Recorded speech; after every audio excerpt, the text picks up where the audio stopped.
Welcome, everyone. Whether it's morning, afternoon, or evening in the part of the world you're in, we're so glad you're here today joining us for World Food Safety Day 2025.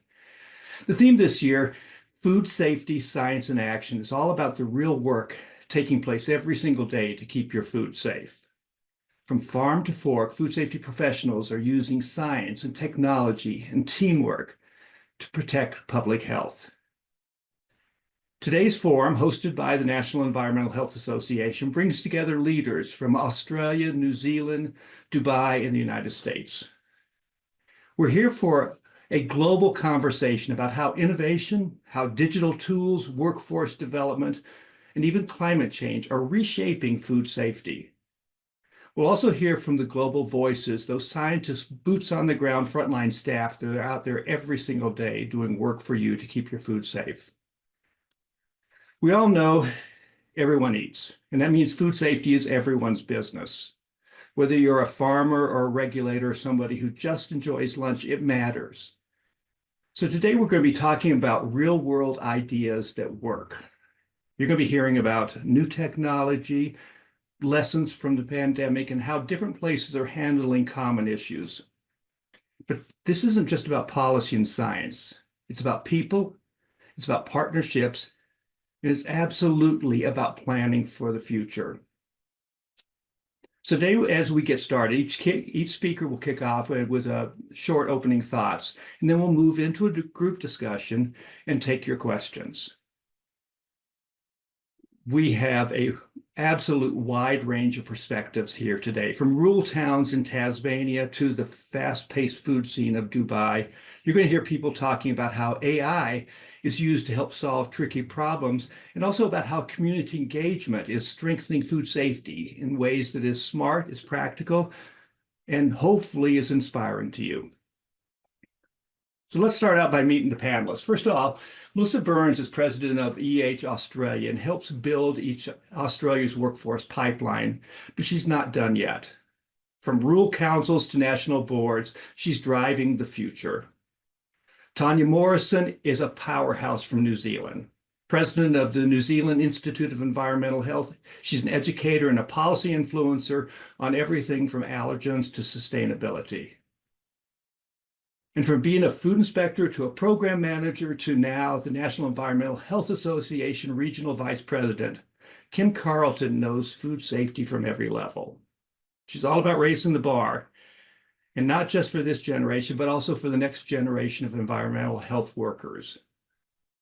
And finally, Bobby Krishna has redefined food safety in Dubai. He was instrumental in writing the food code, launching the PIC program, and he brought artificial intelligence into the inspectional world. Bottom line is that food safety systems are becoming more and more connected, and we all share responsibility to keep food safe. We all do, everyone on this call. So today, I want you to be curious. I want you to ask questions. Think about what you might be able to take away for your team or work. So let's hear from each other and hopefully have a little bit of fun while we're at it. First up, speaker-wise, Kim Carlton manages the retail food program for the Minnesota Department of Agriculture in the U.S. Kim brings experience from the ground up. She's been a food inspector, she's led workforce development at the state health department, and she now helps shape the retail food policy for all of Minnesota. She also serves as NEHA's Region 4 Vice President. Kim's policy insights and her leadership make her a go-to voice on how we build stronger, smarter food safety systems in the U.S. Kim, it's all yours.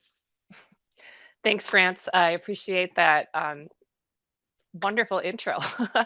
I'm really glad to be joining you all here today. I just want to start out by giving a shout out to the great state of Minnesota, where I have lived and worked for the past 25 years. Minnesota is a natural fit for somebody like me who's interested in food safety because we have such a large part of our economy that is based on the food industry itself. We're home to many large food production and agricultural companies. Some names you might be familiar with are General Mills, Land O'Lakes, Cargill, Jennie-O Turkey, Hormel Foods. And some fun facts about Minnesota food production are that we are the #1 producer of sugar beets in the United States. as well as processed corn and green beans. We're number 2 in wild rice and number 3 in dry beans and oats.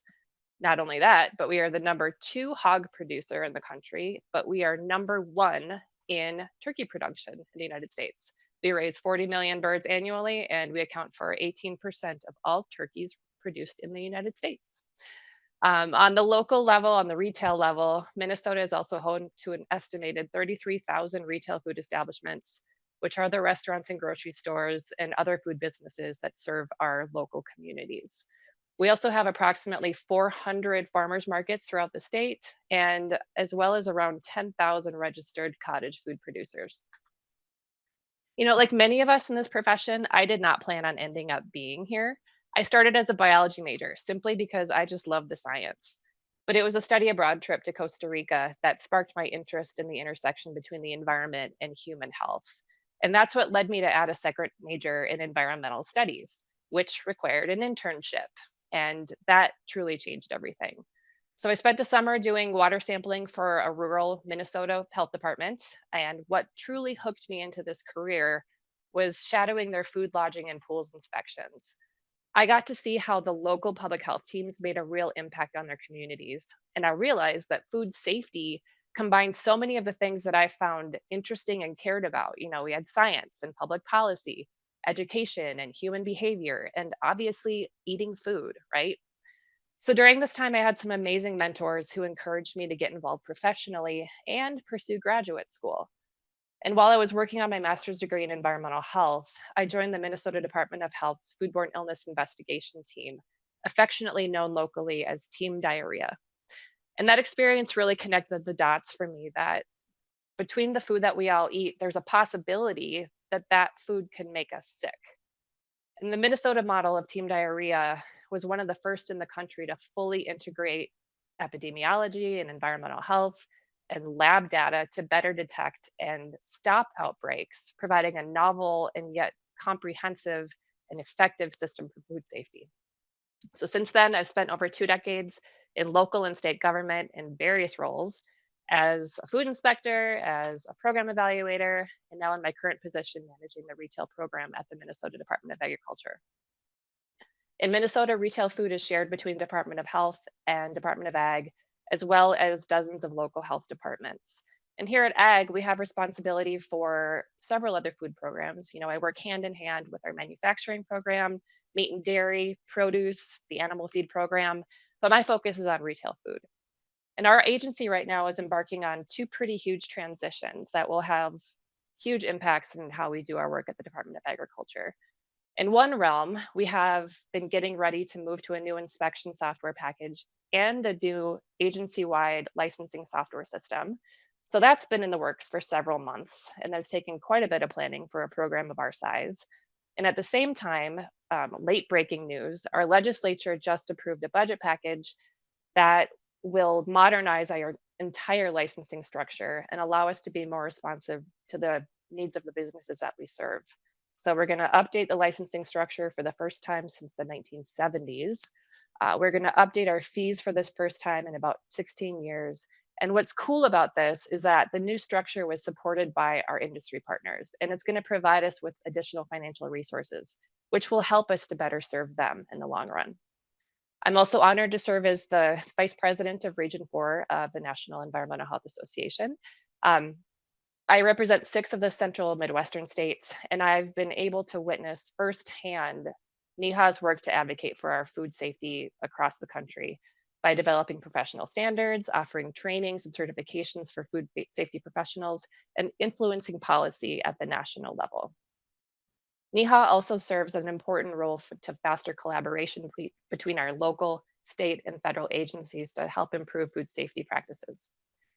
Food safety is one of the most direct ways that we can protect public health.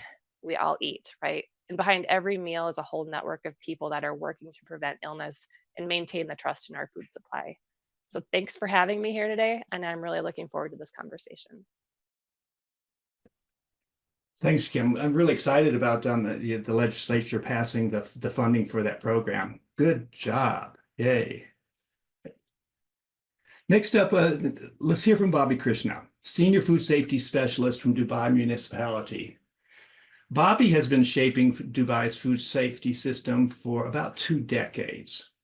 He authored the Dubai Food Code, he launched the internationally recognized Person in Charge program, and leads the Dubai International Food Safety Conference.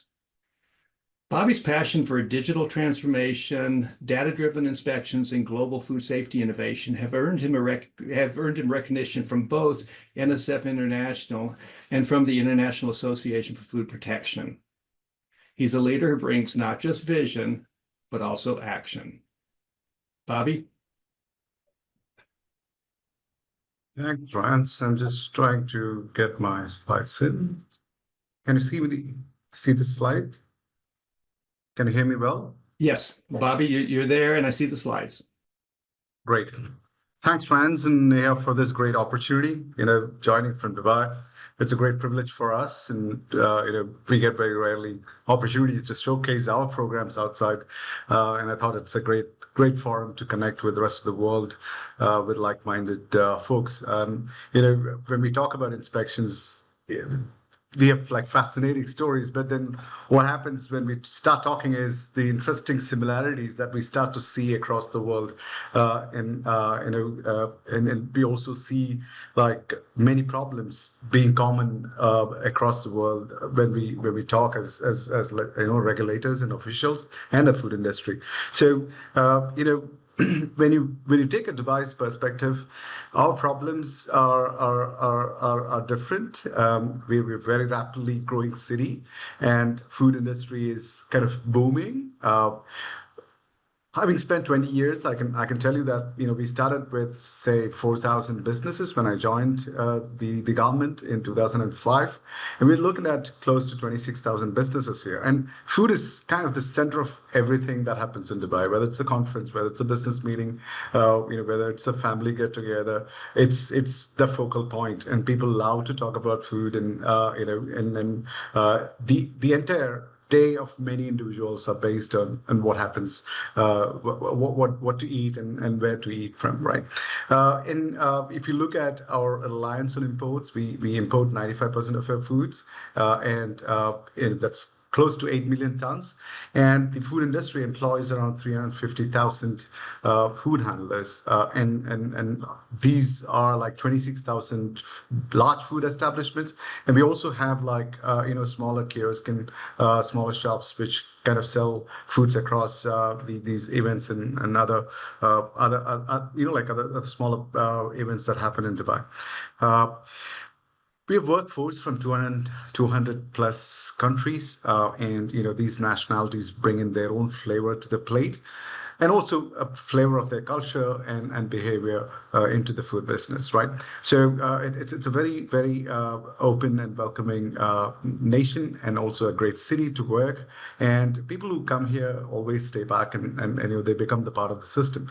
And unlike many countries where you would see the businesses evolving, we suddenly see like large restaurants or large food business being taken from some other country and just getting placed here in Dubai. So we open our doors to any interesting concepts, and then people who kind of support all the brands regardless of where they're coming from. So it's a great country to work. And in food inspection, things are very interesting as well. And not just inspection, as a food safety department, we are a single agency. We look after inspections, we look after the import process, we look after legislations, regulating the compliance. We also look after the digital transformation process, providing the technology to all businesses and also to consumers to get their information about food on their fingertips. And as an agency, we also look after epidemiological investigations and foodborne disease outbreak investigations. We have a department that looks after food testing. So it's more or less like a complete the complete work related to food safety gets done in just one agency. So that makes it very easy for us to move things around. And that's an advantage that we have over many countries and many cities across the world. Food inspection is getting kind of interesting now. We spend a lot of time on data, and we've been evolving constantly, and our systems have been getting updated ever since we started digitizing in 2000. That's 25 years ago. We've had like almost 5 generations of systems, and we're still learning. And because we have these digitized technologies, we are able to see our problems better and also come up with solutions in a better way. And one thing that we keep our system alive is by being agile.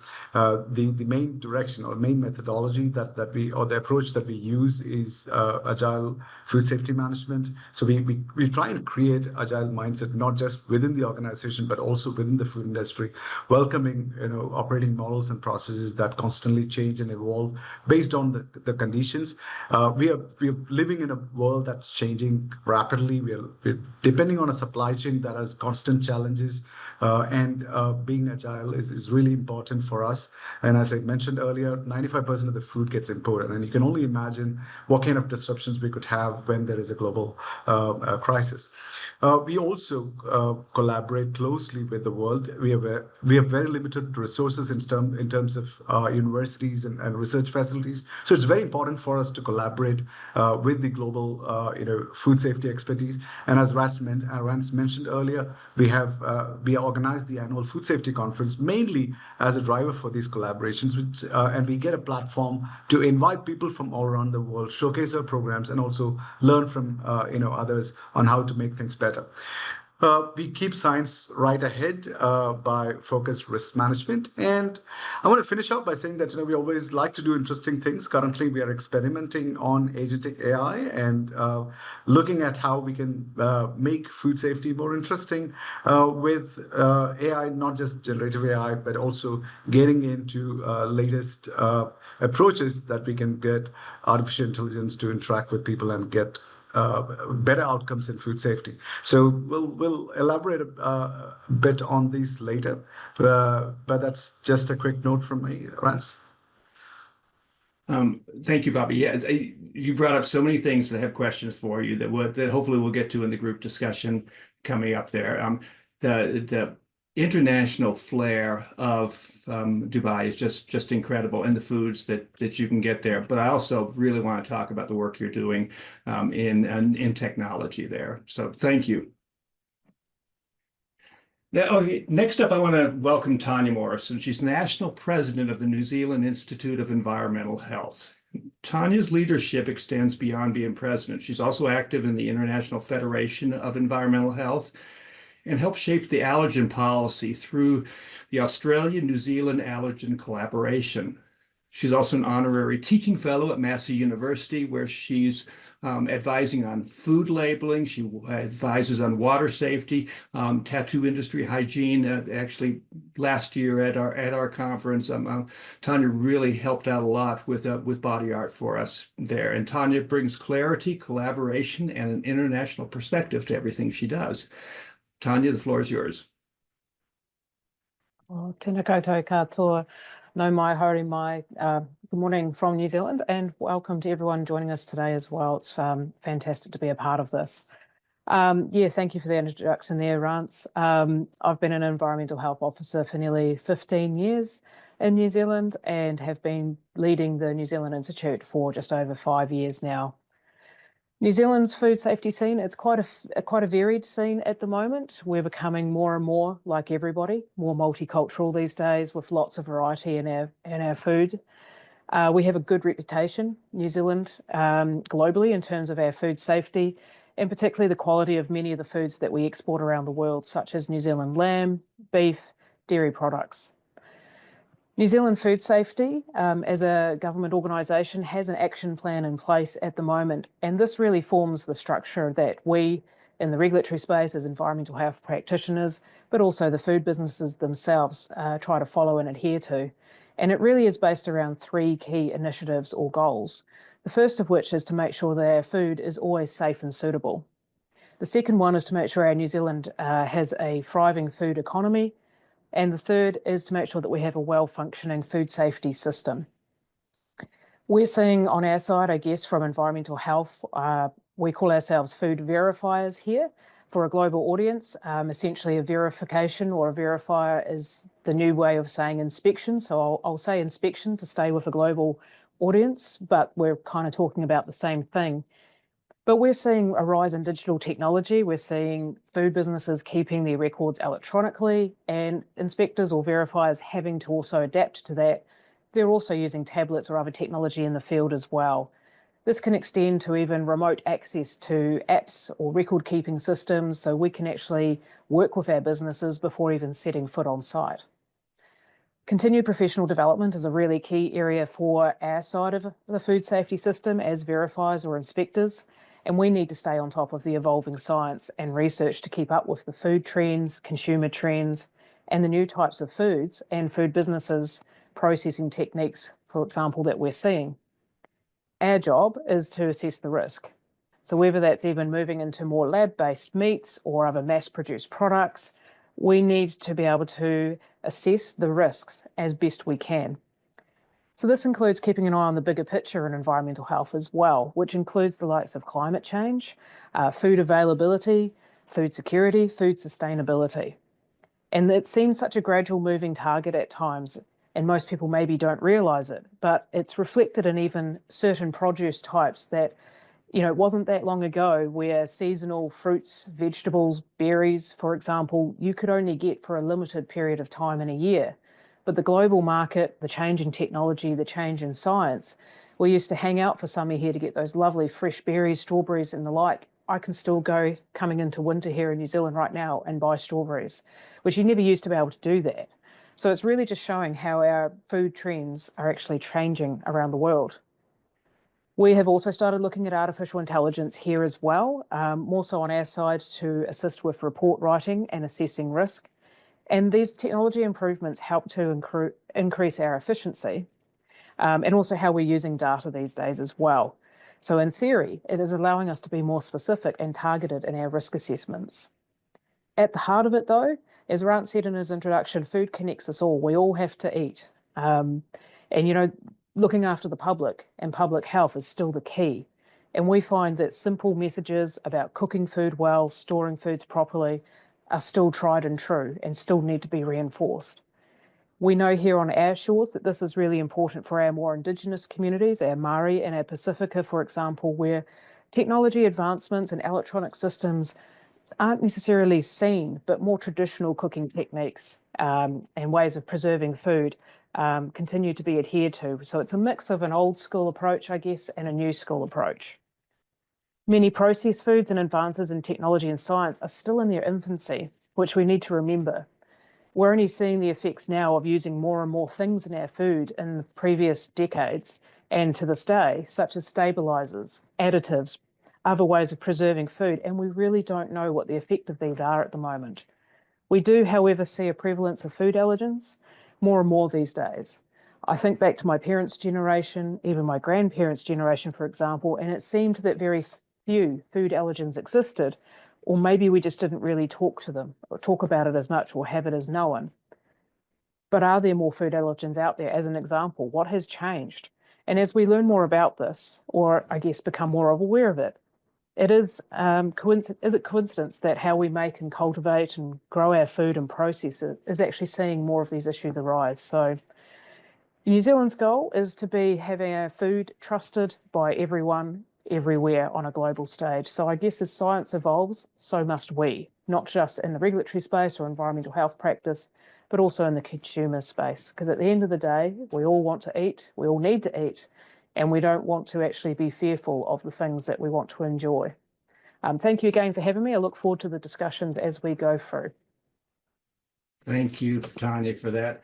You bring up risks, and we're going to be talking a lot about the risks that are out there. It's probably the number one thing that is on the mind of every person who regulates food safety is what are the risks there. So thank you. I've got some questions already lined up for you as well. So good job. All right, so let's wrap up, and last but absolutely not least is Melissa Byrne. She's the National President of Environmental Health Australia and a longtime advocate for professional development in the field. Melissa has worked across both rural and urban councils in Tasmania and helped create the state's post-environmental health degree and the workforce strategy. She's a fellow at Environmental Health Australia. She served on national boards and policy committees. And Melissa brings experience in national leadership to the conversation around building capacity and building sustainability in the environmental health field. So, Melissa. Good morning. Thank you. Good morning, everyone, and thank you for inviting me to speak to you today all the way from Australia. It's a privilege to be speaking in recognition of World Food Safety Day with this year's theme, Food Safety, Science in Action. And it's a timely reminder that food safety isn't just a checklist, it's a dynamic, evolving challenge with science as a foundation for ensuring we all can have access to safe and sustainable food. Here in Australia, food safety science is not just happening in our labs, it's in our paddocks, our factories, research centres, and even our data systems. And from farms growing produce in rural Queensland to seafood processors in Tasmania, science is actively working to keep our food safe, our economy strong, and our communities healthy. And behind all this complexity, the central question remains at the forefront of our environmental health professionals' minds. And how do we keep our food safe from farm to fork without compromising innovation or access? And that's where science steps in. Australia's food safety system is among the safest in the world, but we also face some unique challenges. We're a very big country with vast distances, diverse climates, and globally connected trade routes. And we produce a wide range of foods, from fruits to grains and dairies and seafood, and each has its own risk and handling requirements. And because of this, food safety here means more than just preventing spoilage or cross-contamination. It means protecting against biological hazards like bacteria and parasites, chemical residues, environmental contaminants, and increasingly climate-driven threats. And the thing that ties all these risks together is the need for evidence-based science that helps us detect, understand, and act. And right here in Australia, we're at the forefront of putting that science into action. And what does that look like? It means that researchers are developing new tools to detect pathogens faster than ever before, sometimes in hours, not just days. And it means experts are tracking foodborne illnesses using genomic sequencing and advanced data modelling. And this can link foodborne illness cases across all the different states and territories in Australia, and it can trace them back to a single point of contamination. Scientists are working with farmers and processors to monitor chemical residues and toxins and contaminants, some of which are invisible to the eye but carry significant risks, for example, PFAS. And one of the great aspects of food safety in Australia is the strong sense of collaboration that underpins it. Our scientists, they're not working in isolation. We're teaming up with epidemiologists, food technologists, data scientists, farmers, public health officers, and importantly, environmental health officers. And together we're building integrated surveillance systems, enhancing early warning capabilities, and strengthening our national response to emerging risks. And this is particularly important when we need to undertake our food recalls. A challenge that we have is ensuring science-based risk assessments are clearly communicated and that policy decisions are transparent, timely and informed and not reactionary or politicised. And to do that, science has to be accessible. It has to be communicated in ways that people understand and they trust and support. And that's as much as a social task as it is a technical one. And this is where our environmental health officers are leading the way, as majority of our EHOs work in local government at the community level, having direct interactions with the food businesses and the community. An example of recent science-based risk intervention is the implementation of a new food safety standard in Australia, 3.2.2a for the FSANZ, the Food Standards Australia New Zealand Food Standards Code. It was introduced in December 2023, and it's a national food standard, safety standard, which has a training component as well as record keeping. An example of record keeping required is documenting the cooling of potentially hazardous foods. And there's science behind safe cooling of foods from 60 degrees to 21 degrees within the first 2 hours, which is 140 to 70 Fahrenheit. And then 21 degrees to 5 degrees or 41 Fahrenheit within the next 4 hours. So we know that harmful organisms grow the fastest between 21 and 60 degrees. So by documenting the time it takes to cool these potentially hazardous foods and ensuring it doesn't exceed the time critical 2 hours is important to verify that food has been handled safely by using the science we know about pathogen growth. And our environmental health officers have been the frontline health protection workforce, communicating science messages like this one to our food businesses and the community and putting science into action. And as we look to the future, there are several emerging and ongoing issues which are reshaping the food safety landscape in Australia, and climate change is a major driver. It's affecting the safety of our crops, livestock, and especially our seafood. For instance, in my home state of Tasmania, we're currently seeing an increased toxic algal bloom due to warming oceans, which directly impact the safety of consumers who eat wild harvest shellfish. And we're seeing more extreme weather events in Australia, including floods and droughts and heat waves, and they aren't just impacting crops and yields. They're changing our microbial and chemical profile of our food, and pathogens are surviving in new places, and toxins are forming more frequently, and pests are migrating to regions which they previously didn't exist. So in closing, the reality is that food safety is no longer just a food issue, it's a public health issue, an economic issue, an environmental issue, and a technology issue. And science is the one thing that connects them all. And as we mark World Food Safety Day under the theme of Science in Action, I'd like to acknowledge not just the progress we've made, but the challenges ahead and the role science will continue to play in meeting them. And here in Australia, we have the expertise, the infrastructure, and the will to lead the way, but we need to keep investing more in innovation and education and collaboration, whether it's responding to a new pathogen, evaluating a new technology, or adapting to the changing planet. Science in action every step of the way, and we all have an important part to play. Thank you. Thank you, Melissa. You bring up some really interesting things, and and the emerging pathogens is definitely something that we need to talk about. And I've got a question for you on that. Also, the training component. I'm really excited to hear about the work that's happening in Australia on training. So, thank you, everyone, for your opening thoughts on this.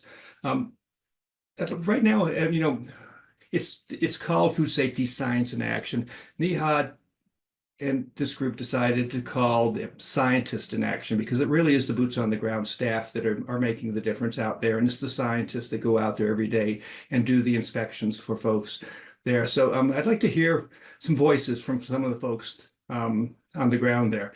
Nick, that's your cue.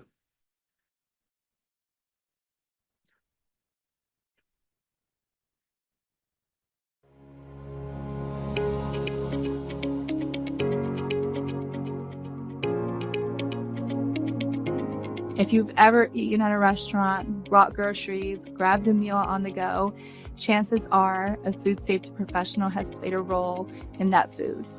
We are impactful, even if you don't see us, we're working to protect. The impact that we have on our community and in public health is driven by our mission, and we do that through reducing foodborne illness, through education, enforcement, and compliance. And I think of it as a guiding light that helps me drive what it is that I do.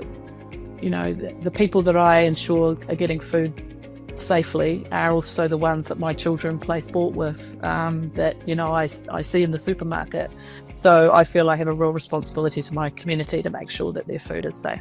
There are professionals working from farm to fork to do myriad individual things to make that food as safe as possible for you. We combine scientific knowledge, regulatory understanding, and practical experience to reduce risk and prevent harm. From the farmers in the field who are raising that lettuce and using safe water, to the people on the cook line who aren't coming to work while they're sick to make sure that your food doesn't become contaminated. So the next time you bite on that sandwich maybe, or drink your favorite juice, I hope it puts a smile on your face that someone else out there cared for you so much. In essence, we are the guardians of the food supply chain, ensuring that what reaches your plate is not only delicious, but also safe to eat. And that someone is actually your food safety professional.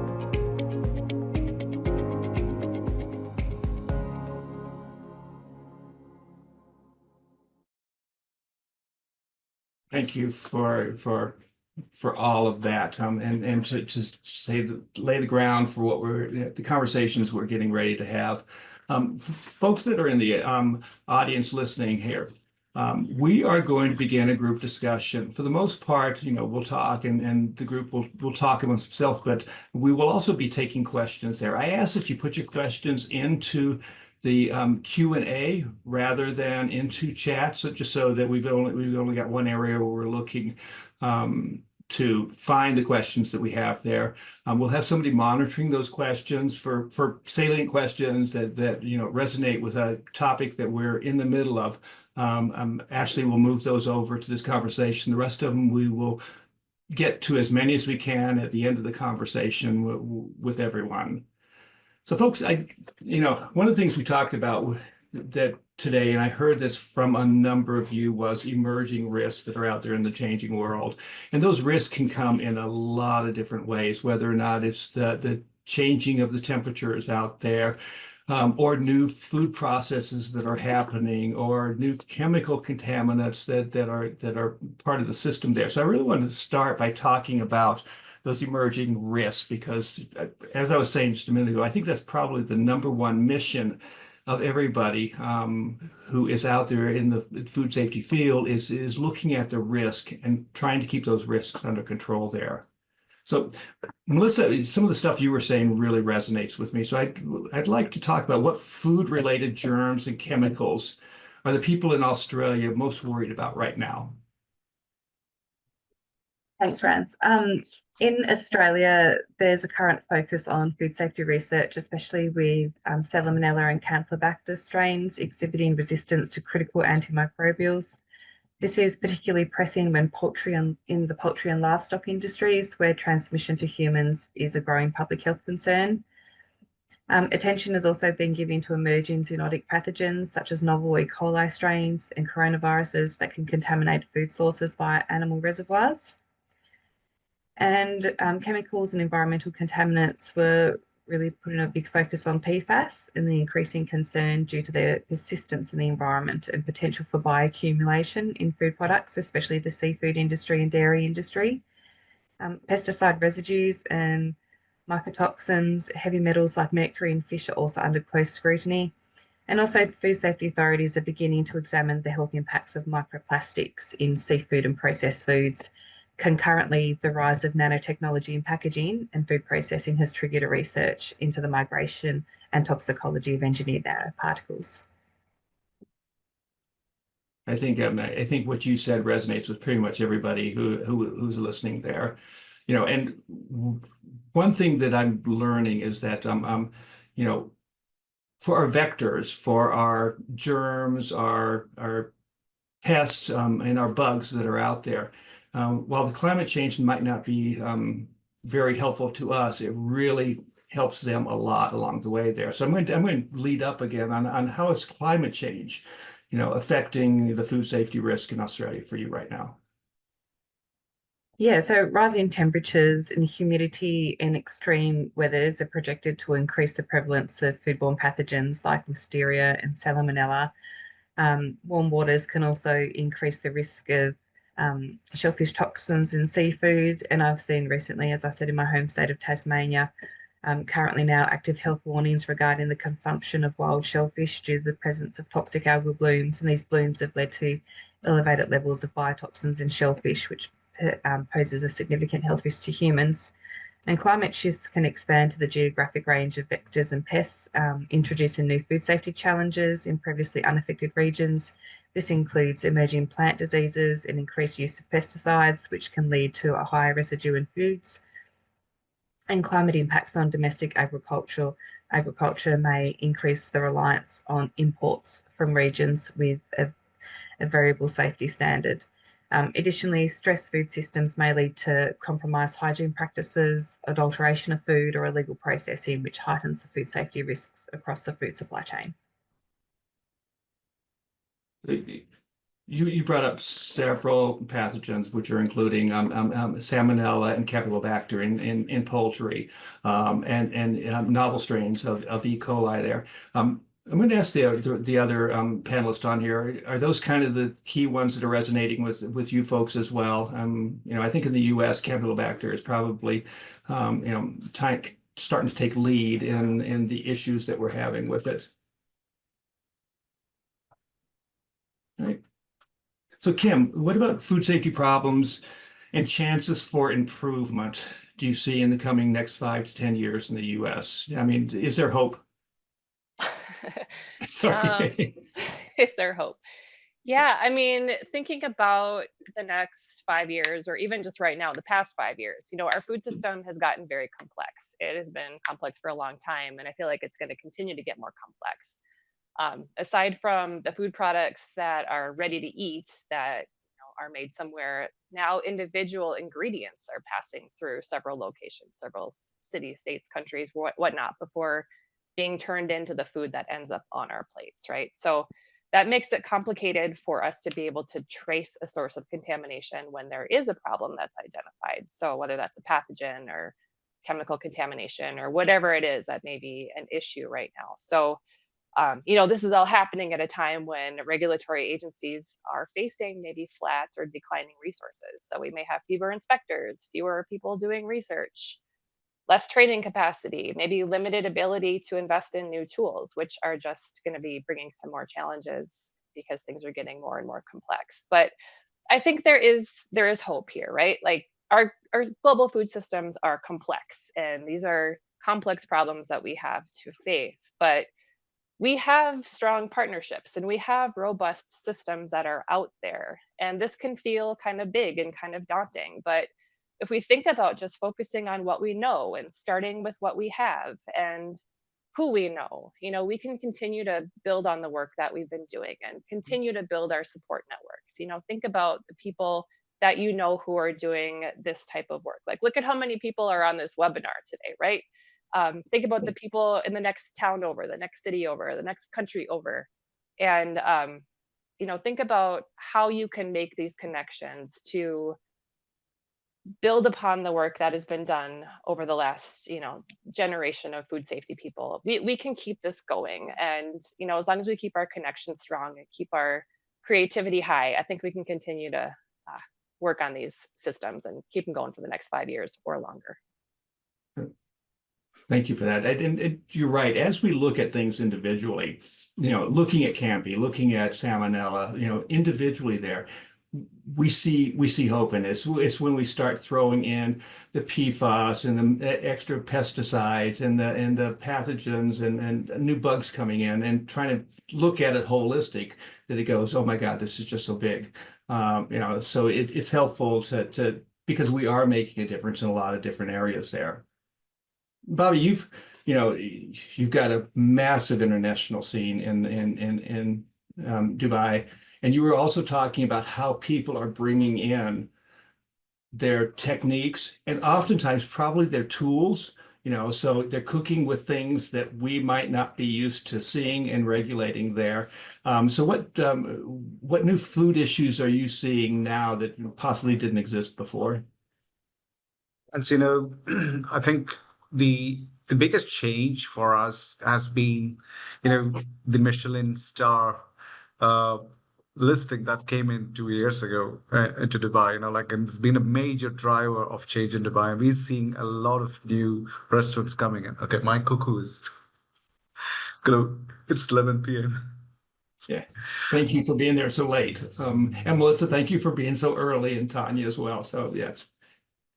Sorry for that interruption. So our biggest, diversity has come in from the restaurant scenario, and we are a major food service industry, right? So this brings in a lot of challenges onto the plate because one, the diverse nationalities bring in their own culture of cooking, and food systems or the safety department folks are not really familiar with this process. They take a while to figure out what's going on, every other day.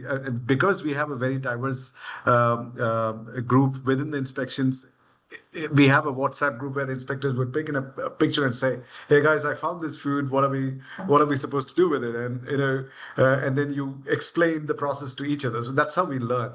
And what happens here is that as long as these businesses remain very low and in volume, they don't get noticed, right? And you don't know there is a risk. Because you don't pick up those challenges. But it's when someone decides to scale up, and then one small business becomes a very large operation by getting a CPU, that the risk now currently, the risk that was small just kind of changes completely into a new dimension. And that's when you lead to a problem. And that's when people, if someone falls sick, and then suddenly you realize that there's a whole market for this particular product, and that kind of increases the exposure of the risk as well. And we kind of try and chase this by monitoring the social media, because when a new product comes to the market, the first thing that's going to come is the social media. So that's a good feeder, but then not all your inspectors are on social media, and like your feeders need not be good. So it's very important to have young people in the group, as young as possible, so they pick up the latest fads and tell you. I think that's one. And then also, to be on social media, we see a lot of restaurants trying to do stuff and then bringing in new challenges, and they could be like playing with fire, adding chemicals or colors, and these are again risks that we cannot expect, because we don't even imagine that these things would happen, right? So this is from our perspective, and definitely the other risks definitely sustain. We are just the opposite of New Zealand. New Zealand exports 95% of its food production. We are like importing 95%. So we import all the challenges from all the countries, and depending on where the food is coming from, the proportionate challenges reach us. So that's a constant work for us. And that's big. And speaking of social media, you've also got the and also folks. I mean, you've got the folks who might know what they're doing, whether or not they're freeze drying food or kombucha or poke or whatever else is new and exciting out there for folks. But then you've got the other folks who see that and don't necessarily understand the risks that are involved with, but still say, "Oh, come on, let's go ahead and make our own fresh juices and bottle them, and we'll put them on the shelves for folks to sell there." So it's always a moving target, it seems, isn't it? Yeah, and Rance, like 2 days ago, I got a picture sent by an inspector. This is about a kit that's being sold in the market now. It's called the Korean barbecue kit, and then you have meat, rice, vegetables, salads, everything in different pouches, sometimes kind of mixed up, and it's delivered to the consumer. And the ambient temperature is like 40 degrees centigrade. Or 45 degrees centigrade here, and transportation, how the customer takes it home, etc., is not really something that we have control over. And also the exposure to temperature plus the cross contamination risk is substantial for these products in handling. And we never knew that this is being produced until it just got picked up by an inspector. And so just again, very, very interesting fads, interesting challenges as well. How many of others you also have that same concept that Bobby was just talking about? We didn't even know this was happening until somebody sent us over something, or we saw something happening in the facility there. Yeah, it's an ever-moving target there. But we have technology and we have digital. And Bobby, I'm going to keep you on the hot seat for just a bit longer there, because some of the work you've been doing is just incredible in this field there. So what new technologies are you using for food inspections in Dubai? Rance, just before I talk about technology, I wanted to highlight one point. You mentioned climate change earlier, and I think we need to get back to discussions on conflicts as well, because this is a time when more than 50, I think close to 56 countries are in direct conflict, and that's got a huge impact on the food supply chain. I mean, maybe we need to take that conversation. As much as we take the science part of climate change, we also need to look at the political and economical aspects. And I think there's a question on the Q&A box related to how do developing countries cope up, etc. I think we need to come back to that. Okay, let me get back to technology. Tech is always an interesting space. And Rance, I can also see a lot of questions on the side about technology. I think what I wanted to start with is that when we talk about technology, we're talking about, one, how does the business run their processes, right? How do you use technology to make sure that the food safety outcomes are better? On the second side, on the regulatory side, we look at inspections and product traceability, compliance mechanisms that are used by the regulators, and often our compliance mechanisms are centered around inspections, which are more reactive than preventive in nature, right? So what we're trying to do is to make sure that preventive mechanisms and preventive technologies are emphasized as a highlight of what we want to achieve, and then the reactive ones feed back data into the loop to make sure that the preventive mechanisms are effective. Now, these are basically principles of HACCP, right? I mean, look at the control measures and you say, right, how can I prevent it? And you emphasize on the preventive measure, monitor the critical control points rather than count the number of failures. The same approach is what we use with technology also. So the main direction has been in two sides. One, we have applications for food businesses. We have the Food Watch platform that's applicable to every food business owner. We have a trained person in charge who's not only trained and certified on food safety, but also trained to use technology solutions and to manage their day-to-day checks and monitoring and processing, monitoring activities, perform their monitoring activities, report incidents, connect with other stakeholders. So we've created a whole network of food businesses and their service providers. And then the other side, we have inspection tools that are complementing these systems, helping the inspectors to kind of not only identify problems, but also report problems better. And there was a mention about how AI can be used in these technologies. With the assistance of AI, what we're trying to do is now making these descriptions that come from inspectors more clear and more proactive in nature. And we also manage our services like licensing, permit processes, training, certifications entirely on the digital space. So that makes processes not only traceable and it increases authenticity, but also makes data available for us to act upon. So maybe we can elaborate some of these aspects based on interest later, but this is in short like what we're doing with technology. Great. So is it easy to use data to keep food safe, to use the data that you're receiving to make smart food safety decisions? Very interesting question, Rance. I mean, we always find new challenges when it comes to data. But I can tell you that a large part of my work in the technology space has been trying to get the data that we want with the quality that we want. Often you get so many data sources connected. You're talking about APIs or whatever you can fetch the data from, but then figuring out what has to be done with it. Do we have the confidence on that data is your biggest challenge, right?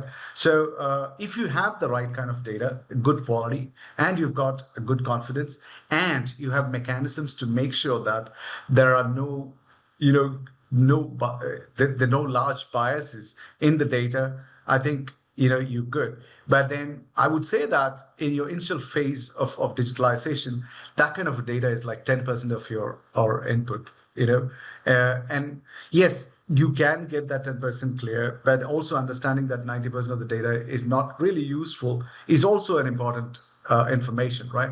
So what we try to do is to make sure that we hybridize this approach. So not just rely on the data that's coming in absolute numbers, but also keep the context alive, make informed decisions. So you enable the users of the data to know that, okay, here's your data, but don't just take it as abstract values, but look around and find out and take data-informed decisions. So data-driven versus data-informed is where I think our biggest bet would be. If you can take data-informed, I think any data can be useful.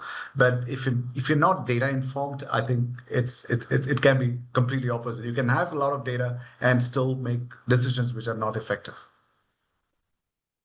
Smart, thank you. And I think we'll probably have a little bit of conversation also about taxonomy and the idea that we're collecting data in all sorts of different ways, and when you try to map it up with each other, it just doesn't map up. So if we could have a global perspective on what data was really needed to be collected and in what manner, I think would probably be helpful. Tanya, how are you using technology in food safety in New Zealand? Yeah, thanks, Lawrence. Look, as I said as my opening comments, we're using more and more technology on our side as, I guess, regulators, inspectors, verifiers, tablets, electronic forms, apps on phones, communication, even just utilising email a lot more than we used to. What we're also seeing is that we can have, as I said, remote access into a food business's records and systems before we even go on site. And we're seeing that food businesses even are using some different technology themselves, you know, putting thermometers and fridge units that are Bluetoothing all the data straight through to laptops. You know, there's a real increase of electronic record keeping systems that we're seeing in our food businesses, which can also include through apps or AI platforms, you know, integrating photos so that they can prove to their managers that they actually did clean up that night or whatever it might be. I guess it's interesting hearing Bobby's comments though around data and stats, and data and stats tell a great story, but they're only as good as the data and the stats that you can capture. And I guess that's also the caution with AI as well, as we all know. It's only as good in terms of what you get out of it, in terms of what you've put into it. So we have to be a little bit careful with data at times. A big concept that we're pushing in New Zealand here is not, we definitely support the technology, the data, the changes, working smarter, not harder, and all the cool stuff, I guess, in the tech world. But at the crux of it, we're talking about food safety culture. And that's something we work really hard with, particularly with our food businesses on, not just educating our members of the public, consumers, about basic food safety in the home and what they can look out for so that we have a trusted food system, but it's the food safety culture within the food businesses themselves. You know, if they don't use the whiz-bang apps and data capabilities, at the end of the day, you want them to be handling and producing safe food for all of us to eat, because that's what matters the most. So using technology and data helps us help them create a good food safety culture, and that just, everybody wins, basically. It just promotes that good, safe and suitable model that we all want. And especially, yeah, if there's markers out there that you can use to help build that culture. Hey, you didn't, you know, it would be helpful if you would do this and this and this. And what we're seeing is, you know, these temperatures are off on a regular basis, blah, blah, blah, that type of thing there. So yeah, I'm fully on board. We need the tools to help back up that food safety culture. We just can't say, hey guys, you go out there, you need, make sure you have a good food safety culture out there. Melissa, do you have any thoughts on how AI might be able to help or is helping in Australia with food safety writ large? Yeah. Yep. Thanks, Franz. I also share the sentiments of what Tanya said. Our countries are very similar with our technology uses. We share a food standards code, so there are a lot of similarities. But as I mentioned earlier, we are seeing more extreme weather events, which is changing our food, our microbe and chemical profiles, and pathogens are surviving in places. And in this evolving landscape, we need to use some scientific tools that need to be adaptive as well, like artificial intelligence systems to help us spot outbreaks earlier, sensors and smart packaging, and they're giving producers and regulators real-time data. So for example, there's some smart packaging that involves embedding sensors and indicators into packaging to monitor the conditions of products during transit and storage. And these things can include time temperature indicators to show if cold chain products were exposed to unsafe temperatures, like our seafood. We also use this technology in vaccines already for our safe vaccine transport. And we have some gas sensors that can detect spoilage, for example, ethylene in fruits or ammonia in meats. And this data is transmitted to producers and logistic providers through cloud-based platforms. And that can allow early detection of spoilage or real-time tracking of product conditions and allow for faster recalls if needed. So that's just one example that we have in Australia of some decision support systems.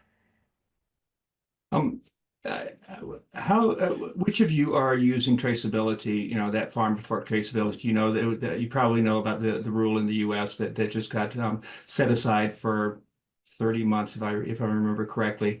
Are you using traceability, and are you using tech tools on that traceability? I'll start with Tanya.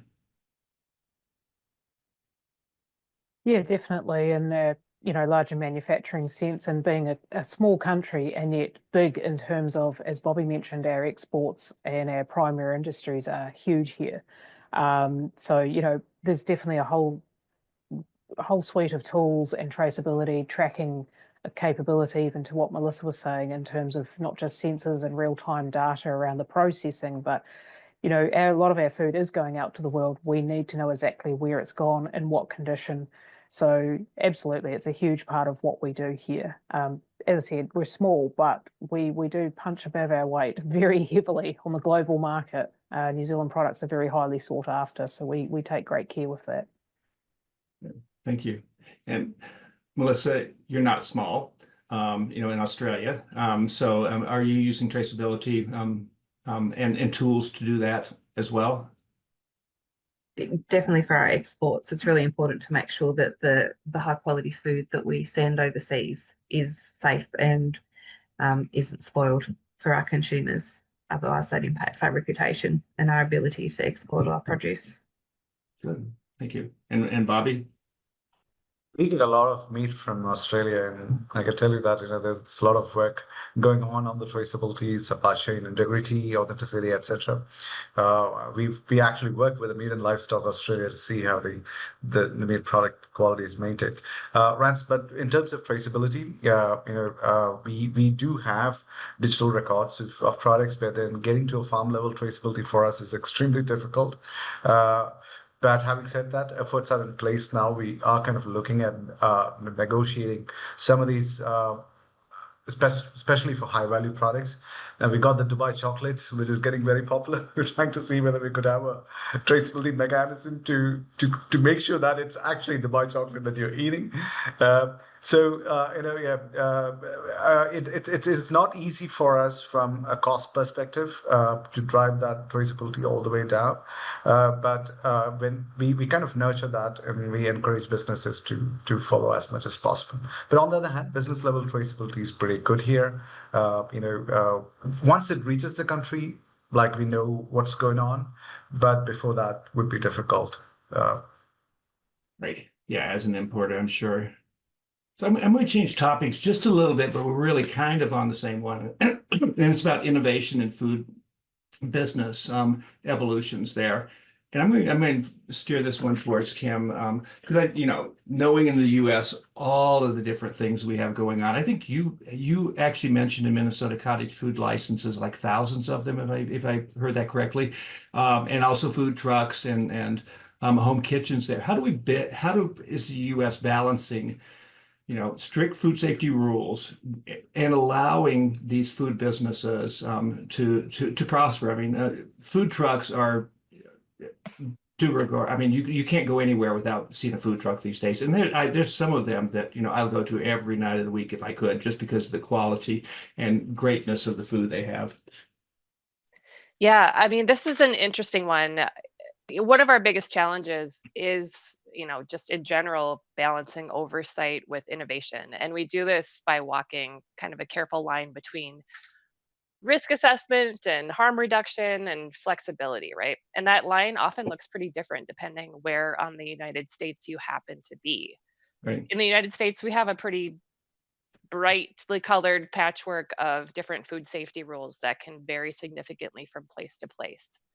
We have the FDA's Model Food Code as a guiding document, but that is truly just a model food code. So it is not a regulation at the federal level in the United States. There are many jurisdictions that have adopted it, but from city to city, county to county, state to state, you might see a slightly different version of what the food code looks like.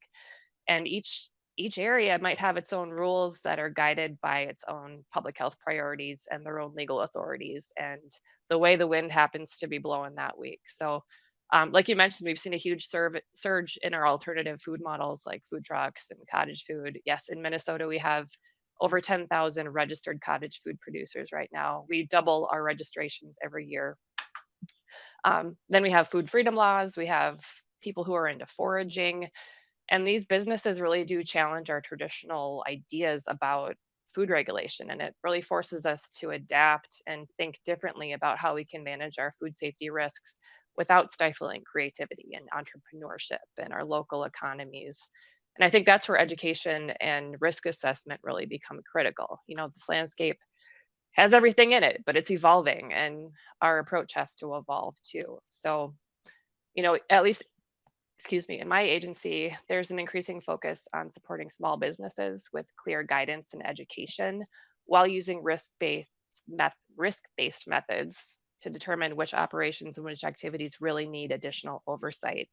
An example that is very popular right now is freeze drying. Everybody wants to freeze dry food right now. So do we really need to spend the same amount of effort and energy talking to our operators that want to freeze dry Skittles and Starburst candy as we do with those that want to freeze dry chicken soup mix and ice cream and things like that, right? So here in Minnesota, we work pretty closely with our local foods advisory committee and our cottage food producers association. And we try to make an effort to hear what their concerns are and involve them in the policy decisions that are going to affect their businesses, because it's really not a one size fits all system at all.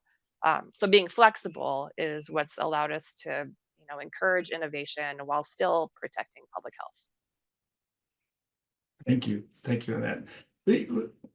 Me being from, and my background is the natural food industry, grocery, for many years before I came over to NEHA and began working here.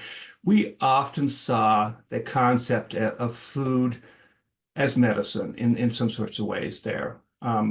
Melissa, how's that going in Australia?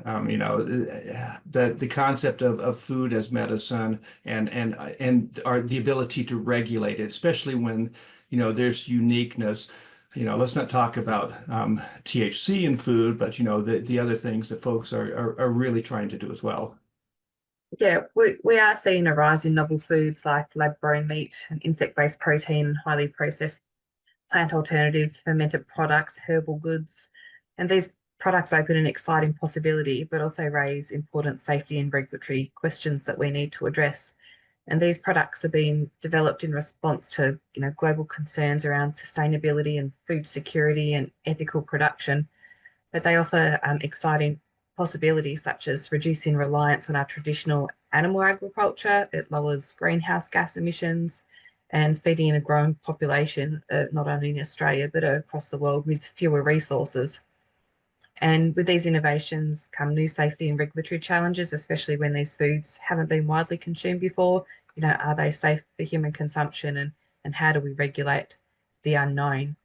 And in Australia, novel foods fall under the regulatory framework of Food Standards Australia, New Zealand, FSANZ, and novel foods require assessment by FSANZ to establish their safety before they're added to the food supply chain. And this requires robust scientific evidence, including production methods, their toxicology, looking at allergens, their sustainability during storage and cooking, their nutritional impacts, and health claims.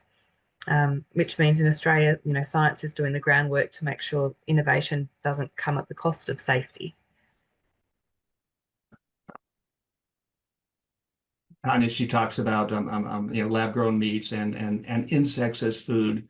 There, are you seeing any of that in New Zealand as well? Yeah, absolutely. Look, even as a primary producer of meat and dairy products, as I mentioned, Melissa's hit it on the head there. It's opening whole new possibilities, but it's also the technology, and the reason the science is moving in this direction is also because there are food challenges, security, sustainability, availability issues globally, and we're not immune to that, even as a small country as well. We're seeing also some different changes in consumer trends, because people are really into health, they're really into well-being and longevity, and how can I achieve that through my diet? So, we're seeing people, acidifying or fermenting more foods because it's good for gut health. Even people are choosing more and more non-meat diets, which doesn't necessarily just be your traditional vegetarian, it can also be vegan, which is a huge trend here at the moment. We see over a few years that gluten-free was really popular, and it's not because we have a whole lot of celiacs necessarily, it's because, people are concerned about their health and, thinking that gluten is not a good thing for the gut health. Then we move into different themes around trends around keto diets or, the raw food diet. So you do see consumer trends, and science is trying to react to that demand. At the end of the day, with any market, it is supply and demand. What the consumers are demanding is they want more of these products. They want to have alternatives. So as scientists, we've got to keep up. As regulators, we've also got to keep up with the scientists in terms of, as Melissa said, assessing the risk. The possibilities are endless and they're very exciting, but they have to be carefully considered. It might look safe now, but we don't know what lab cultured meat really will have as an effect on us as a population for years to come. We won't know. It may not be an acute response and in immediate consumption. It may be years down the track that we realise, was this a great idea? And we simply just don't know. But that's the beauty of science. It's young and it's evolving all the time. Yeah, thank you for that. Yeah, I think I'm more willing to try cricket fritters than I am lab-grown meat. So, go for that. But I want to take a few moments and listen to some some voices of the boots on the ground folks again there. I think we've got another clip.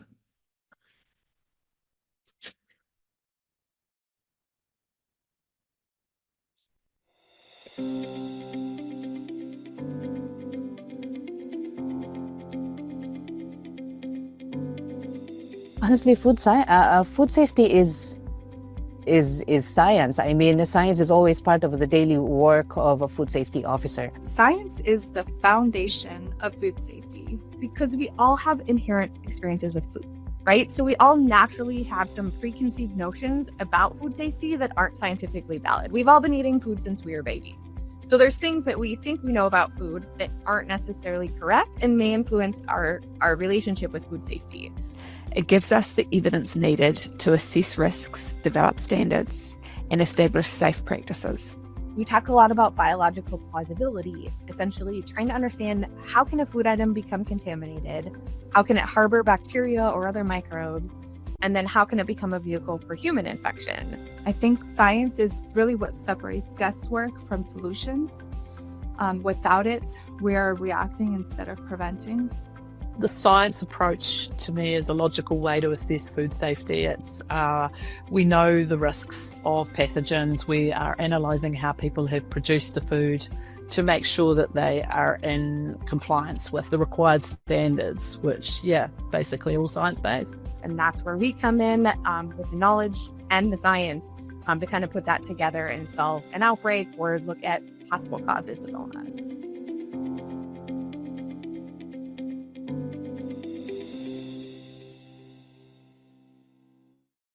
So we just heard from some boots on the ground scientists out there that really do the work every day there. And they weren't just born with that information there. There is a tremendous amount of training, competency building, and in the US, we are seeing an evolving workforce there. A large percentage of the workforce, according to a survey that we did probably about a year and a half ago now, are close to retirement age there. And we need to get in the new workforce coming in there. And so, we need to, one, make it attractive for the new workforce coming in, but also at the same time, make sure that we've got the tools and resources in place that are appropriate for this workforce coming in competency development. It doesn't necessarily have to follow the line of a four-year college degree and turning over that certificate to folks to say, now I'm ready to work. I mean, there's a tremendous amount of competencies that are specific to the job that are needed as well. So I want to spend a little bit of time talking about workforce competency and capacity building there. And I'm going to start off with Kim with a question for you. What does the U.S. do well when it comes to training and supporting food safety workers? And how might others learn from it? Yeah, I think there are some pretty robust structures in place right now in the US. And I want to call out NEHA for a lot of the work that they've been doing on this. Workforce readiness takes a lot of effort and a lot of layers, from early exposure to these careers to hands-on training and to long-term planning. So as a professional association, NEHA has been playing a huge role in this. They offer training and credentialing and professional development. And importantly, they've been expanding the access to these resources across the globe. For example, the Journal of Environmental Health, which is the scientific publication of NEHA, it's now available as an open source publication to anybody in the world as long as you have an internet connection. But excitingly, the journal is now also available in Spanish. And even more excitingly, if you live in a country that has a Spanish speaking IP address associated with it, when you pull up the journal, it's going to pop up already translated in Spanish. So NEHA has really been helping to push out our resources in that way, which is a really cool development, I think, for getting people connected. At the local and state level, regulatory food programs that follow the FDA's program standards, whether that's for retail food or manufactured food, they've been building these systems for training and field evaluation and succession planning that help ensure with the present day capacity as well as long-term workforce readiness. And one of the most visible ways that NEHA has been supporting those efforts are with the funding opportunities that they've been working on along with the Food and Drug Administration. So thank you to you both for that. But more broadly, the National Curriculum Standard has been developed collaboratively by the FDA along with FDA or NEHA and other partner organizations. And this is a really cool framework that helps serve as a national system to guide food safety training for regulatory professionals. And it emphasizes competency-based development rather than purely knowledge-based instruction. So this national curriculum standard provides a framework for food safety professionals that defines what you need to know at every step of your career. And it's not just the technical competencies like, how to do a risk-based inspection and outbreak investigations, but it's also the soft skills like leadership and decision making. And what sets the competency sets training apart is that we prioritize the application of these skills and not just memorizing something for a test, which I think we've all done a lot of in our lives. But in terms of workforce capacity and something else that I think we do really well in the United States, it's building these connections of interdisciplinary collaboration. So whether that's between environmental health and EPI and agriculture and business and academia, building our connections among these different disciplines is super vital because we sit in food safety at the intersection of so many fields, and our workforce really needs to reflect that awareness too. If we're thinking long term, competency isn't really just like checking a box on a training plan. It's about building a workforce that is adaptable and connected to one another and able to figure out the challenges that we have. I was looking for a react button on there when you were talking about the National Curriculum Standard on there, but there wasn't one. So here's my glitter right now for yay. I'm glad that we're really working on that. So Melissa, she's talking about, scientists, disease trackers, and data experts. How are they working together in Australia, and how could they work together better? Yeah, so we have integrated surveillance systems in Australia. We've got multidisciplinary teams that can merge genomic sequencing, clinical diagnosis, and food production data to create cohesive real-time surveillance systems. And these enable faster identification of outbreak sources and reduce response times and to allow for more precise recalls. And that works not only at local government for EHOs that are doing the contact tracing and data information, but then we filter that up to state health, and then that has a national response of identifying disease outbreaks. So it's a real collaborative approach between all levels of government. We also have advanced analytics and early warning models. So data scientists can apply machine learning techniques to historical and real-time data, and that can predict outbreak likelihoods and detect anomalies and model the spread of foodborne illness. And this predictive capacity is vital for preemptive interventions and risk forecasting. And we also have cross-sector knowledge transfer. So we have collaboration and foster innovation through shared methodologies and technologies, such as applying epidemiological mapping tools in food supply chains or using food science insights to enhance health informatics. And it also improves training and communication and public health messaging during outbreaks. And I would just like to say it sounds what NEHA is doing in America is amazing with your training as well. So well done. And how is the predictive modeling working for for detecting foodborne outbreaks? Or is it in its infancy, or do you feel it's a full structure already? It depends on which industry, but it definitely is available, especially for our primary produce, but with and also high level manufacturing. But it's certainly not quite there for all of our industries yet, but something we are working towards. That makes a lot of sense there. Bobby, your workforce, I mean, you import a lot of your workforce or have, and the training needs are just probably all over the board there. What's going on training and capacity building in Dubai? And we're a very small group. We operate out of 3 offices, and the fact that we deal with board inspections, field inspections, data studies, everything within the same department allows us to kind of have that cross-functional exchange all the time, right? And complementing that with data has been our major leverage, and I think that's where we have capitalized the most. And Dubai also does both formal and informal learning. We maintain ISO 17020 standards for inspections. We make sure that competency programs are a core of our work. We've partnered with NEHA, with US FDA, several other globally renowned agencies, including the CDC for epidemiology, and that has helped us to kind of gather and learn from multiple agencies. And I think that's what happens in a connected city like Dubai, where it's easy to fly in people and kind of learn from each other. What we also do is we do a lot of informal learning. We have the Food Safety Fridays, which we run every week in an hour in a week, where we go online and discuss matters of concern. We talk about outbreaks, we talk about technology solutions, whatever is going on that keeps us connected. We also use tools like Microsoft Teams, where we group people into different teams and make sure that each team also exchanges information and learn whatever is going on. When there is an outbreak, we share the whole information about how the investigation was done, get the discussion going. And when we meet in formal gatherings, we still make it a point to just brush upon the information that we already have.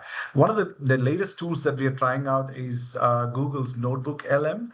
It's a great AI tool to create stories. So whenever there's an outbreak, we put these stories into Google Notebook LM and convert them into a podcast or a discussion. And you can get a podcast in 52 different languages. So that has really transformed our learning process. And often it was not easy to get the Food Safety Fridays ready, because we need a prep time. You take an outbreak, you break it down, and you're thinking, how do I communicate to the inspection team the most effective way? But that time for preparation has been cut short significantly. Plus, there's an advantage that once you put a podcast in, the business, the inspectors can listen to it anytime at their convenience when they're driving. And while they're getting to the place, we can even do a briefing. Hey, there is an outbreak today. Here's what you need to do. And we can quickly turn our notes into action points. And it's so creative, the Google Notebook, that it can even make it very engaging and very, very effective in terms of getting the desired points clear. So you can even prompt the system to get that. So it's been a latest addition. I would really recommend folks who are listening to try out Notebook LM. If you don't like it, let me know. Thank you, Bobby. And you're right, I've met your team. I think they're top notch there. But you also have, part of my brain was also going towards training the regulated as well there. And you also got a pretty robust food handler training program, correct? Right, and so those formal training programs are very structured. We actually took the food steps from US and Australia, New Zealand, and when we decided to go with our food safety supervisors program. We call it the person in charge program. That was introduced in 2009. Before that, we had the food handler centered program, but we changed to the supervisor manager centered program in 2010. Now what we have done is, as I mentioned earlier, in my introduction, we've introduced food safety management system that can be managed completely digital with applications. So every manager, once they're trained and certified, can use the application to manage their process check. They can find any supplier in Dubai. Say, for instance, I'm a restaurant. I can look up at my database and say, hey, I want to get meat. Where can I get it from? I can find the business that I can get meat from. I can check their inspection grades in real time. I can see what the performance is. And then I can opt not to take a supply if the grades are not happy, which also kind of incentivizes the business to stay in good grades. That's been really, really competitive. So the suppliers are really concerned about the grades now, which was not the case when we had this inspection only. When you send a report only to a business, that's not really the case. But when you have the B2B combination, connection, that's what makes the food safety so powerful, or the information so powerful. So that's one. We also now trying out generative AI, a huge leap that's expected in our inspection as well as the corrective action plan. So what we're trying to do now is we want to get the generative AI to structure the language and the finding reporting mechanism for inspectors, and also structure the control measures that the business, or the corrective actions and preventive actions the businesses have to take. So there will be a feedback loop of information that goes into every level of users, both among the inspection team and the food businesses, in helping them to do what is necessary. And also we're trying to get the help from, I don't call it metaverse anymore, to virtual gears, virtual reality simulations, etc. It's not really comfortable for some people, but then we're also trying out whether we could have some new tools for engaging the team to learn better. So yeah, several experiments, I would say, Rance, going on. Thank you, Bobby, on that.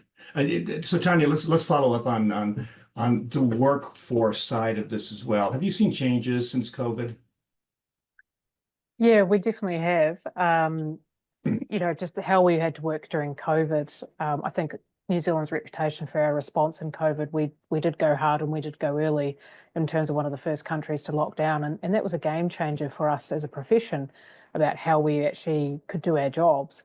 Notwithstanding build on to being drawn onto the immediate response. But when life started to slowly return to normal and our normal functions had to resume, we had to think about how we do our job differently. And so that was using technology and things as well. There was ways we had to adapt our usual work and inspections and things like that.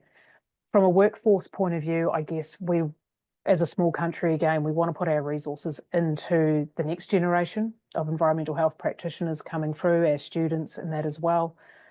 We have a real mixture of age within our profession here. We will see quite a few environmental health professionals, even in the next 10 years, will be actually due for retirement. And so we have a real gap in terms of age coming through. So it's something we're already aware of. There's a global shortage of qualified environmental health practitioners, and that includes in the food safety space as well. Our government here a few years ago introduced continued professional development for food safety. So now we're heavily involved in training and ongoing competency. So I guess coming into the profession, there's a real pathway here of support all of a sudden. And that's not just the likes of our own institute here in New Zealand that are also trying to lead the way alongside our government in terms of offering that training and support. But you have to stay up with the trends and you have to stay up with the times. And we've talked a lot about that as a group this morning. As science is evolving, you have to stay on top of your game. Otherwise, food safety will be compromised. So look, it's ongoing challenges in terms of workforce and our capability, our capacities. All I can say, I guess, is that we are trying, and within the last few years, even since COVID times, the emphasis has really gone more and more onto training, as it should. You bring up a key topic there, which is that concept of data, and I think we heard Bobby talk about it earlier about data-driven decision making there, and in general, it's becoming more important. What are the metrics there? What's causing this information?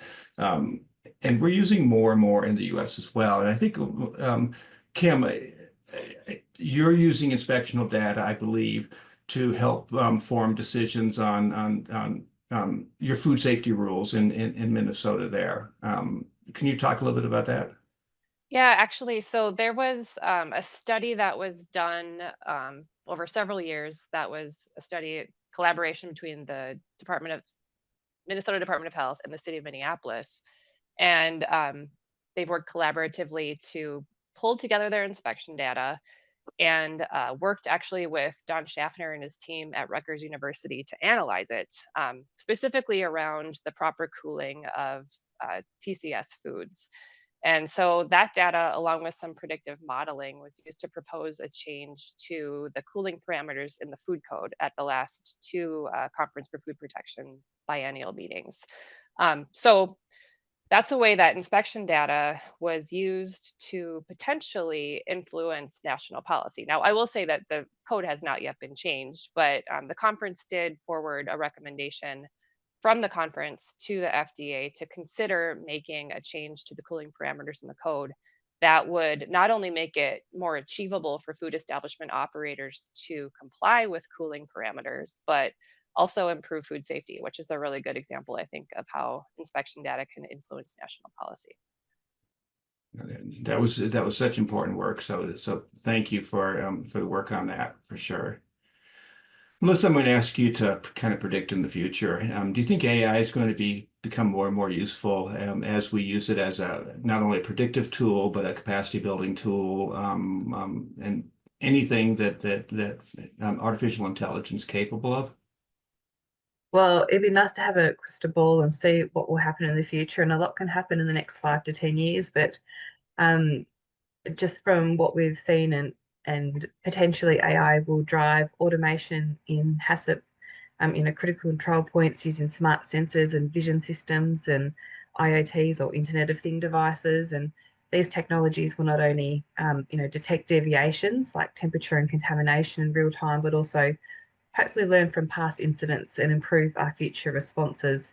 The AI systems can analyze large, complex data sets across entire supply chains and identify hidden risks that we might not be able to see as humans. And we can assess supply performance and flag potential non-compliance. And these tools will become increasingly embedded in the regulation and regulatory reporting and audit preparation, hopefully in the next 5 to 10 years. And in the future, HACCP models will leverage AI to simulate different risk scenarios. So maybe we can evaluate mitigation strategies and recommend optimal interventions.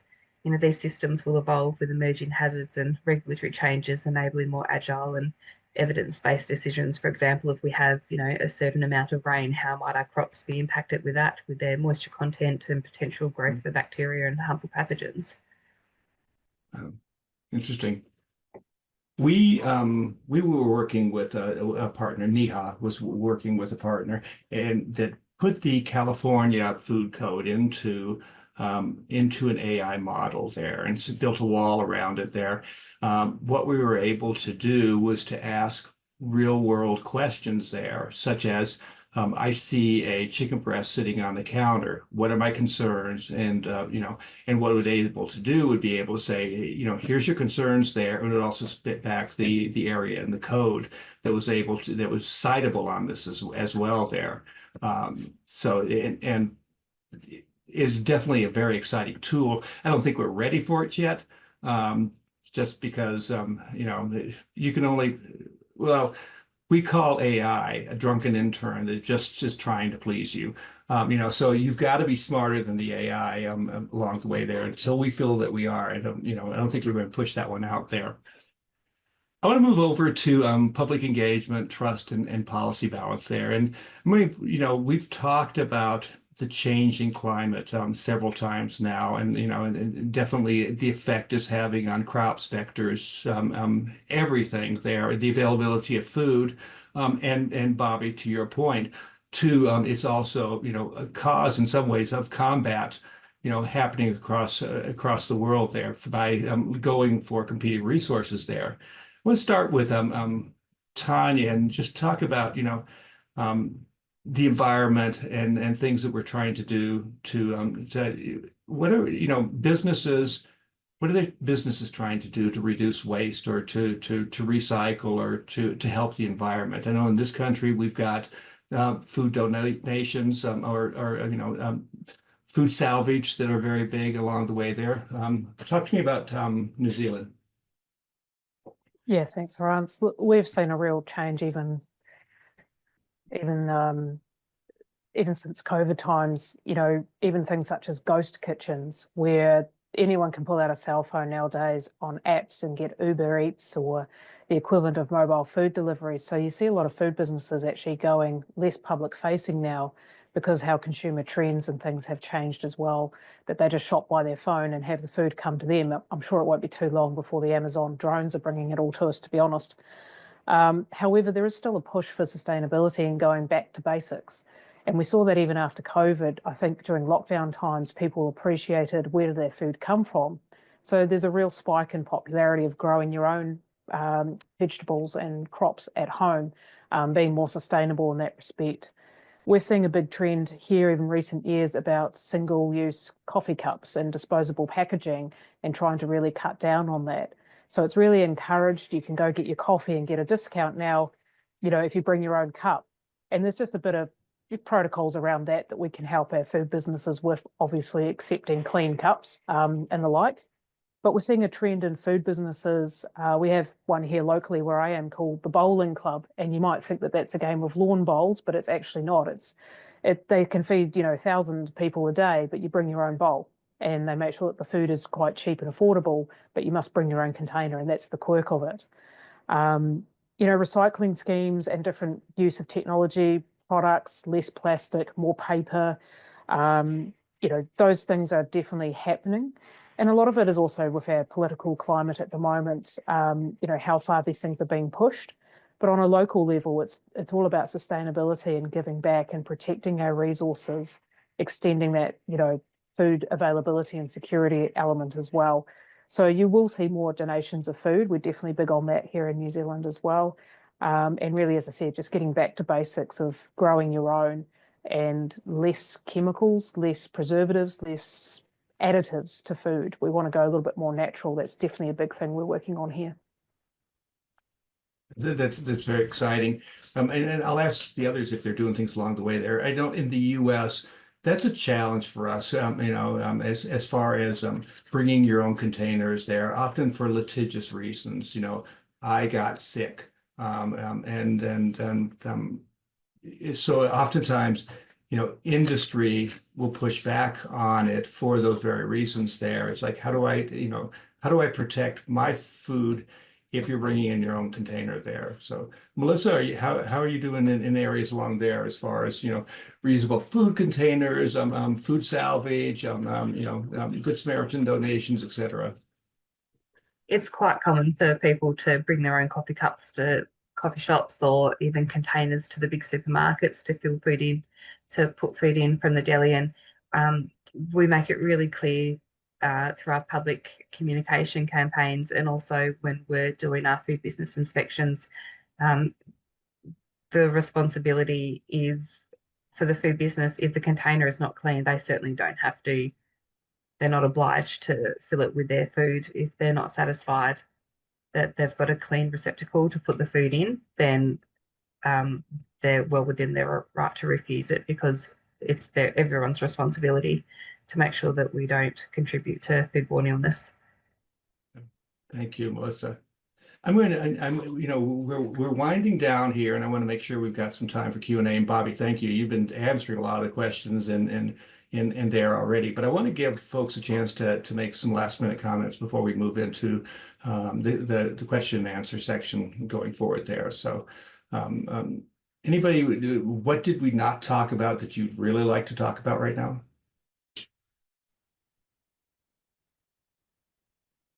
Bobby, go for it. One of what I want to look at is there have been questions about AI and what's coming in.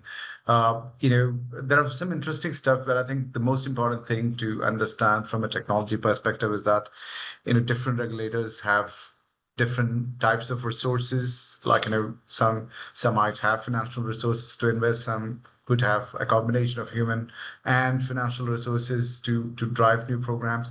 So it's always important to figure out what's the best way to use technology, and having the lead or having the information right with you all the time and staying updated is a very, very crucial part of our learning process as regulators. So it's not enough if we know food safety today. We need to know the technologies that we can capitalize on without having to spend a lot of money to identify trends. Where can I pick up the data? Where can I get information on contamination? How can I set my phone to catch what's going on across, whom should I follow? Where would I get my credible information from? How can I pick up outbreaks faster? And there were questions about, can we track social media information? Of course you can. I mean, it all depends on what kind of tools you have for capturing the information. And they can, and many tools that are available for web scraping today can be customized to pick up specific information and also channelize that information in a way that you can understand and take action immediately. So breaking that noise into actionable items is really, really important. And then when you start building systems, always make sure that you know in advance that when you're building something, technology gets outdated very, very quickly, and so does information that you gather. And you must not be worried to kind of move quickly onto new systems. So don't build very complex, very large system. Take an agile approach. Build incrementally, small tools at a time, learn, and then we pick momentum as we go. These are topics that I can talk about for hours, like how do you build systems, how do you take feedback, etc. Maybe a whole different session altogether. But reach out to us if you need any help. If one of you is trying to build a system, please feel free to reach out, and then we can definitely share our experience. And then you can put it to your context and see how it can be done. And Rance, I'm just also looking at those questions while I'm answering this, Rance. Thank you, Bobby, on that. And you were a very early adopter on this technology, so you're in many ways light years ahead of everyone else.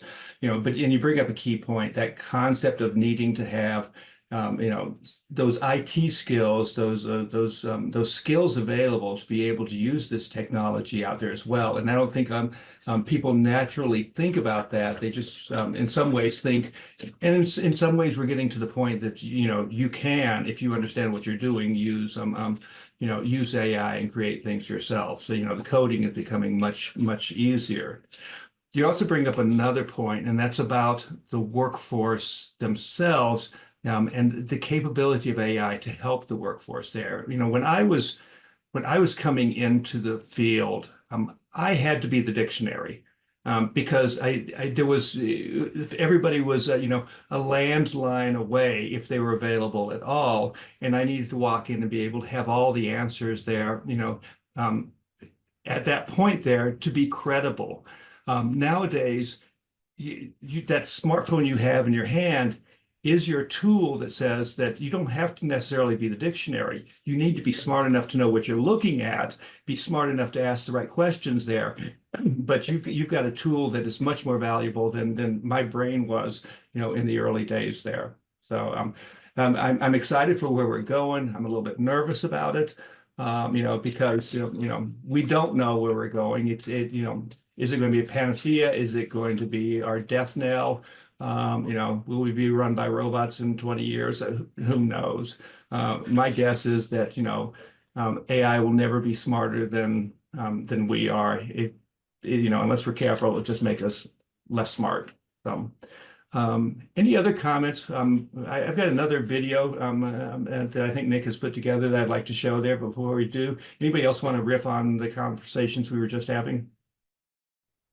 I just wanted to say to whoever is watching, and especially if you're working with your local community, it's really important to enhance your public transparency through education. So the public understanding of risk science can be limited, which can fuel overly cautious or politicized responses. So, we are the ones who can provide that transparent communication strategies to explain the uncertainty and risk trade-offs and science rationale, and build that trust and support, and have that more balanced policy making and trust and interaction with our communities. And as scientists, we can speak a language that sometimes our local community doesn't necessarily understand. So I really implore everyone to just keep working on your communication with the community and having the tools to share our knowledge in a way that everyone can understand. And it's vital to create that trust and public engagement.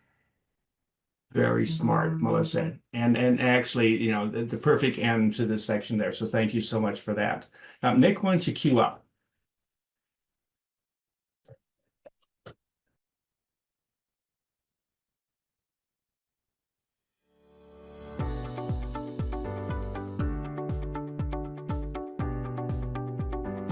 I would say not everyone can or wants to do what we do. It's really a calling that I think blends the science, leadership, advocacy, just to try to build a safer community when it comes to our food. Working in food safety and public health feels really fulfilling. Knowing that I have a direct impact, that a customer won't get sick because maybe I had just done an inspection, made me feel like I was saving someone's life, because I know that if I wasn't there and they would have served that food to somebody really could have gotten sick. I get inspired every day by my colleagues, how much they care about public health, like how hard they're working, you know, even in some of these very adverse conditions. Every day, it's my responsibility to ensure that the food produced in the kitchens that I go into is safe and suitable. This means doing the right thing, even when it's challenging, because people's health depends on it. We are scientists, we are educators, we're problem solvers, we're advocates, applying our research, enforcing regulations, and guiding our food establishments. That sense of fulfillment you will have when you know that what the people eat are safe because of your efforts will be very, very much rewarding. We're a very creative, scientific people who just love food, and we want it to be accessible and safe. So if you can get your hands on food or treats made by a food safety professional, they will probably be some of the most delicious you've ever had and the safest to boot. So highly recommend.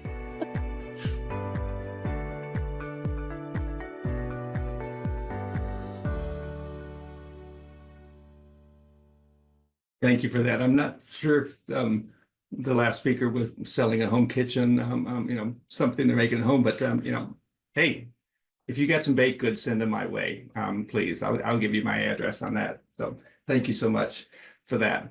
Ashley, where are we with questions in the Q&A? Yep, I just posted one from the audience in the chat. Let me know if you can see it, Rance. Okay, from the general Q&A, here's a question. Guts Power James asks, what are the most pressing food safety challenges currently faced by low and middle income countries, and how can we have a global collaboration to address them? I think, Rance, there are two aspects that we talked about. One is the climate impact, and second is the impact of conflicts. And we have to really look at the stress post-COVID, not just from the impact of COVID, the pandemic, but also impact of war. You know, Ukraine, Russia, we had a huge impact on the wheat supply, but then that also got exacerbated by climate impact. So food production moved to areas where climate is also not really favorable for production. So both ways we started losing. And then after that came in, the next set of wars. We're seeing huge supply chain challenges. And if we look at things from Dubai's perspective, we are kind of in the middle of a lot of chaos around the region, and countries like Sudan really struggling to get safe food. So I think what we're looking at is not just developing countries that are economically poor or challenged in some perspectives historically, but also countries that have suddenly dropped in economic status and ability to produce food substantially. And I think these are the challenges we're looking at. So we're trying to make sure that food moves as fast as possible through our trade, to our logistics systems, to the people in need. We are also working with the World Food Program. A whole lot of logistics happen through Dubai, and we kind of prioritize those trade movements as huge. So that's what we could do as a country that promotes trade. But then when you're a country that produces food, you want to get it out to the market as quickly as possible. Make sure that those foods are safer, because it might be going to the most vulnerable population. And as Tanya mentioned earlier, there's no compromise on these safety measures, because that's not a competence. It's not a competitive advantage that you're looking at here. It's a minimum requirement. Food safety is basic. Thank you for that, Bobby. Very good points on there. I think we have and I'm looking at the collective we, we have resources that are not necessarily available to low income or even middle income countries that are out there. And the more we can make things like that available, Kim mentioned that our journal is now open source, so that anybody can read it as long as you have the internet there. We've only got 2 languages right now, but tying into Bobby's concept about the ability for AI to translate, then hopefully we'll be there someday soon to be able to make the resource available in many languages. The biggest problem we run into these days is that AI doesn't necessarily understand scientific terms when it's translating in a manner that makes sense to, in the language that it's being translated to. So we usually have to have somebody who's got an understanding of that language as well to go back through and look to say, it calls this pathogen, or, I don't know, TCS food. So let's even go with that one right there. It didn't make sense of what it was calling that right there. So any other thoughts on that? I would just like to thank you for the question, and just wanted to highlight it's not just food safety challenges in low to middle income countries. Here in Australia, we have data that suggests currently 3.7 million households, that's not people, that's households in Australia, face food insecurity. And we've had our food bank release some data and information last year saying that about 23% of the Australian population skip meals or whole days without food and without eating. So it is a problem everywhere, not just in low and middle income countries. And there is with the economy globally, there is a real fear for some people about being able to access healthy food and just being able to access food in general. But it's really difficult for low and middle income earners to access healthy food as well. Melissa, you bring up an excellent point there. In the U.S., we also have the haves and have-nots there, very much so there. So, it really is, it's an issue everywhere. And one that I think everybody on this call would love to have a hand in helping solve. It's just a matter of doing it. We're getting down to the wire here. First of all, I want to thank each of you for being on this panel. Melissa, Tanya, and Bobby, all 3 of you are at odd times of the day. Tanya's son's probably coming up now, and Melissa will probably come up in a couple hours. And Bobby, thank you for being here, late at night to be on this conversation. It was really important. You guys, there's a lot of smarts in this room. I just have to say that right here is that, the brain power in this room is just tremendous. And so I really appreciate you being on this call. This is World Food Safety Day. It's all about the scientist in action, the science in action. Those folks that you represent in many ways, whether or not you're representing it as folks who work for you as associations who stand them up and help provide, competencies and training for them. It's really important what you do. And for those of you who are on the call, listening in, thank you for sticking around and listening to these great folks talk about these important issues there. Hopefully you've pulled something out of this that you can take home with you and possibly share. This has all been recorded, so it will also be sitting on our website there. And Tanya, Melissa, and Bobby will share this with you if you want to, put it wherever you want to put it as well, so that it's available, wherever you are. Thank you, everybody. World Food Safety Day is Saturday, the 7th, coming up soon, but we're celebrating it early. Thank you so much, and God bless you all, and thank you for coming.